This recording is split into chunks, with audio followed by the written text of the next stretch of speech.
Want help to grow your business? Download BRiN, the world's first business advisor in your pocket. To find out more, visit BRiN.ai or search the App Store today.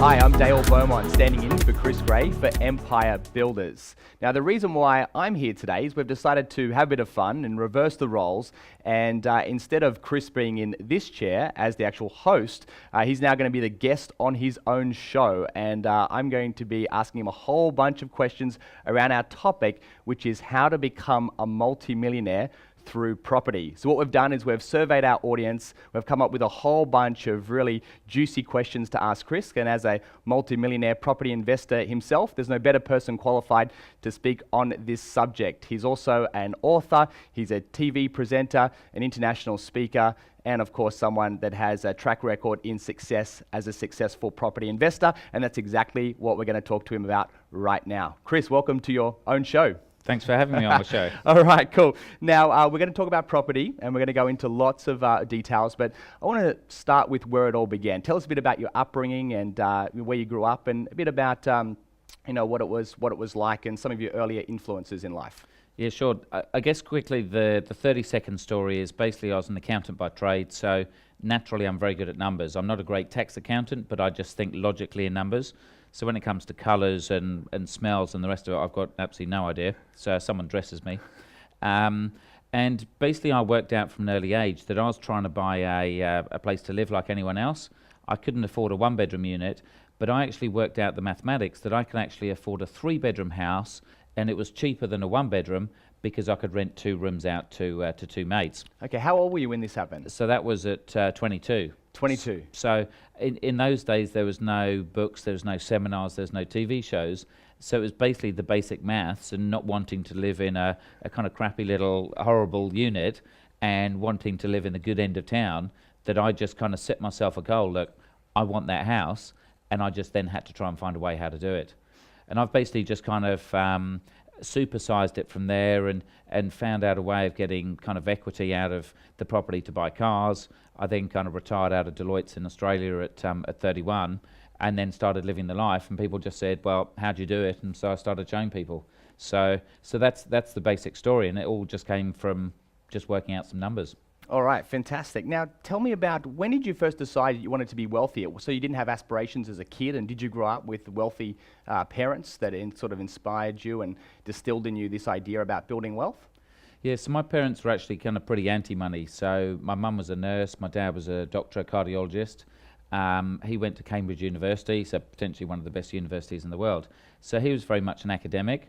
Because they were both into caring for people, they weren't into money. It was more community. They're very much in the community, into the church. My mum's dad was a vicar out in the country. And so they were not into money, but being a doctor, he worked for the National Health Service, so he wasn't a private doctor, but he obviously still earned reasonably well. We lived in a nice big house in a good suburb. So I definitely had a good background. But my parents were very much the thought is they wouldn't give stuff away. Like, they've certainly supported me on my journey and helped us, but it wasn't, right, here's the money, go off and have an easy life. And so I got used to those nice things. I actually call myself lazy. A lot of people don't think of me as lazy, but I am actually naturally lazy. And so I'm just trying to get there quicker and smarter than doing the work. So I was really lazy at school, but I passed English and maths kind of a year, or French and maths a year early. I got 9 out of my 11 O-levels and 3 A-levels, but I literally just, if the pass mark was 50%, I got 50.1% or something like that. Okay, and in terms of your mum and dad, they didn't necessarily have dozens of properties themselves, so you didn't get the idea about becoming a property mogul through your parents? No, they had no interest at all. So I guess the first learning with that first property was that I ended up buying a £100,000 house for £80,000. So and I was only earning £10,000 then, so I basically made 2 years' salary overnight, and I had a house that was 7 times my income, the mortgage. So the mortgage was more than my wages before tax, let alone after tax. So most people could only borrow 3 times, I borrowed 7 times. And so I basically got a free house, and I made 2 years' salary overnight.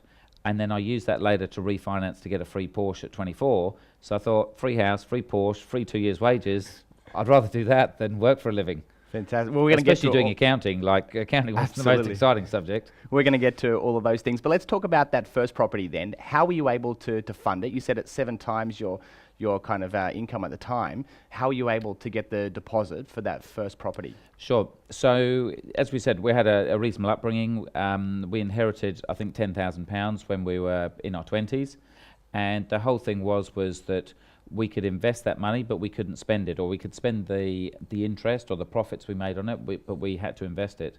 And so initially, I think I had it just sitting in a bank account, and I travelled the world as a backpacker at 20 and came back home, and my mum gave me a curfew and said, you've got to be back by midnight. I said, Mum, I've been to Australia, I've been all the way around the world, I can get back from the local pub. And she said, no, under my house, it's my rules. So that was the defining moment to get out. And that's the good thing is you need a reason to go and do something. And so I literally every Saturday looked at open homes. I looked at all the ones I could afford, and I just didn't like them. And like anyone, I went shopping where I couldn't afford. And I literally fell in love with this place, and I just thought, I've got to find a way. And so what I did is I worked out the numbers for a 1-bedroom unit and said, look, Mum and Dad, if I invest 3 times my income plus the 10,000, I'm going to live in somewhere for 40,000, and this is the place I'll get.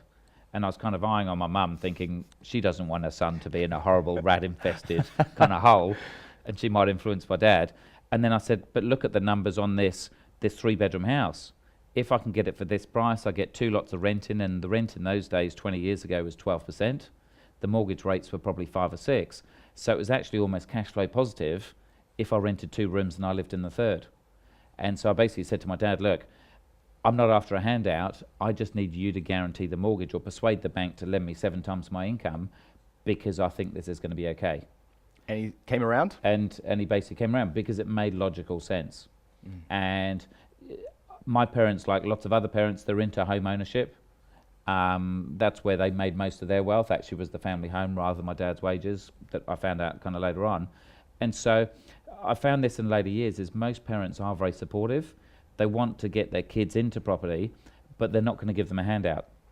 And so lots of my clients now, they say, how can I get my kids in? And I said, look, I can't solve that, but they need them to be hungry to want it, and most parents will lend a hand. And especially as it doesn't really cost them any money. They're just using the equity to basically cover or guarantee the mortgage. And it sounds like you bought that first property under market value. Is that correct? Did you pick it up at a good price? Oh, look, I saved £20,000, so 20% under value. And again, it was just by chance. So in the UK, we've got a really strange system where everything goes in chains.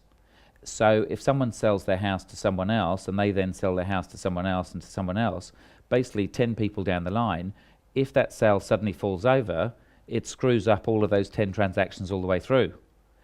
Whereas in Australia and most other places around the world, is basically if you agreed to buy a house, you bought it, whether you can find the money or not, you need to come up with the funds. So basically this guy had found his dream home, which was actually next door, and he had sold the property before for 100,000. The whole chain fell over, and he knew he was going to miss out on his dream home that he had followed for years. And so the agent rang me and said, Chris, look, we know you were second best, you couldn't get the house to start with, put in your best offer. Because I was a first home buyer, I wasn't in a chain, so if I said I can offer 80 grand, then that was a done deal. And so he took my short offer because he'd probably paid 30 or 40 grand for it. And he just thought, as much as I'd love to sell it for 100, I'd rather do a guaranteed 80 than a 50-50, 100 grand. And so that's how I bought a property under value, and it was just almost by chance. So you're now in this first property of yours, and when did the idea come along to go, you know what, this is pretty good, I might kind of roll the dice again and get number 2? Yeah, so it all actually came down to drinking. So tell me about it, you got my interest now. The agent that I dealt with was a young person as well, a female. We got on very, very well, so we used to catch up and talk about property because I had quite an interest then. And over the next year, we used to catch up maybe once a month and just kind of chew the breeze. She then came to me and said, look, we've got this development of 5 properties where a builder has basically redeveloped it. We think he's underpriced them, but he said that's how much he wants. We think they're worth 100, but he's only after 80 for them. And I said, well, look, show me around. To continue enjoying this presentation, download BRiN, the world's first business advisor in your pocket. To find out more, visit BRiN.ai. or search the App Store today.